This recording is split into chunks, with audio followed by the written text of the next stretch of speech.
If you've been scrolling through endless laptop specs, reading a dozen best of lists, and still feel that not of doubt about which machine will actually let you get the work done, this review is here to cut through the noise.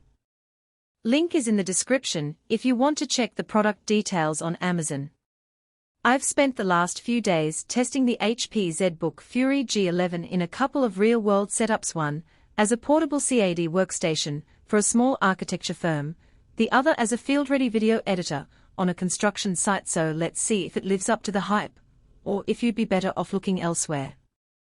First off, the ZBook line isn't trying to be a sleek ultrabook or a gaming rig.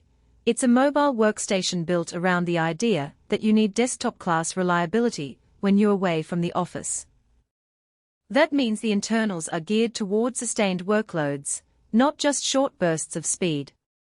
The Fury G11 ships with a 13th Gen Intel Core i9 processor, 32GB of RAM, and a 1TB SSD. Those numbers look impressive on paper, but the real question is how they translate when you're actually opening a 500-page Revit model or rendering a 4K video timeline. In the architecture office, the biggest pain point is loading massive BIM files while keeping the viewport smooth enough to make real-time design changes. On the Fury, the i9-13950HX handled a 2GB Revit model with less than a second of lag when rotating the view, even with a few background plugins running. The 32GB of RAM meant I could have the model, a Photoshop file, and a couple of PDF sheets open simultaneously without the system swapping to the SSD. That's the kind of multitasking that most laptops start to choke on after the 16GB threshold. The SSD's 1TB capacity also saved me from constantly juggling external drives. I could keep a full project archive on the machine and still have space for raw footage when I switched to video editing. Speaking of video, on the construction site I tested the same unit with DaVinci Resolve, pulling in 1080p footage from a drone, applying color grades, and exporting a quick highlight reel. The workflow stayed fluid, and the export times were comparable to a mid-tower desktop with a similar CPU. The fact that the laptop runs Windows 11 Pro out of the box is a subtle but useful advantage. IT departments love the ability to join a domain, push policies, and manage updates centrally. For anyone whose company already uses Microsoft Endpoint Manager, the ZBook integrates without a hitch. Now, let's talk about the trade-offs that often get buried under the headline specs.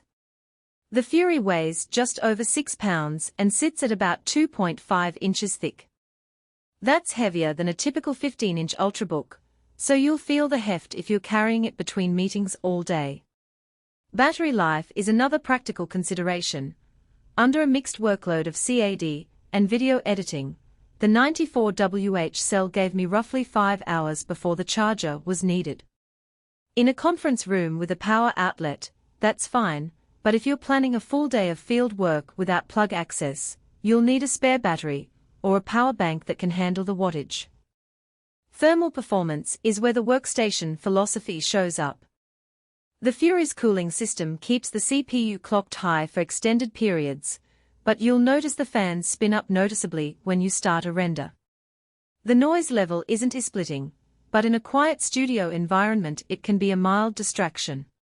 It's a small price to pay for sustained performance, but worth noting if you need absolute silence for voiceover work. Who should consider buying the HP ZBook Fury G11?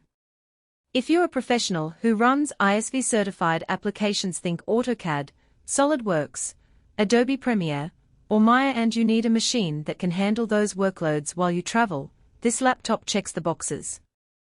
The vPro technology adds remote manageability, which is a real boon for enterprises that need to troubleshoot machines that are out of the office.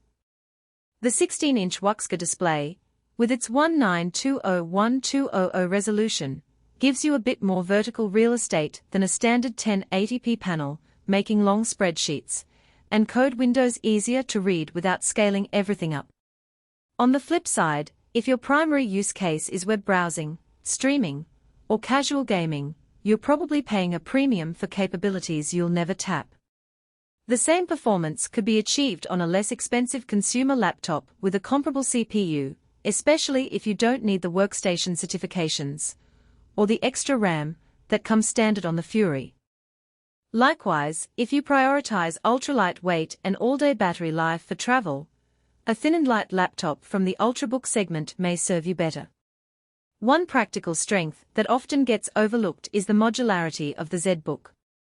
The chassis allows for easy upgrades: swap out the SSD, add a second drive, or bump the RAM to 64 GB if your workflow expands.